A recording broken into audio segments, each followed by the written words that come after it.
ఇప్పుడు మరి గద్దెనెక్కినాక మర్చిపోతుంది.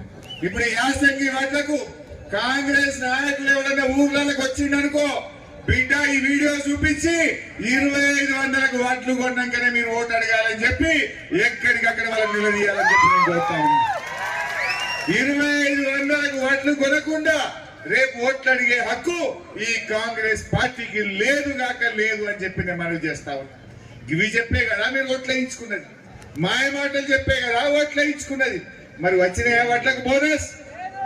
దయచేసి మీరందరూ కళ్ళాల దగ్గర ఊర్లలో మీ రైతుల దగ్గరికి పోయి ఇగో ఈ రకంగా మోసం చేసింది, మళ్ళా కాంగ్రెస్ పార్టీ ఓటేస్తే ఈ కొడుకులు 5 ఏళ్ల దాకా దొరకరు, ఇప్పుడే గట్టిగా దొరకబట్టి చింతుగా కాంగ్రెస్ పార్టీని ఓడగొడితేనే మా హరీష్ అన్న అసెంబ్లీలో గట్టిగా అడుగుతాడు అని చెప్పాలి.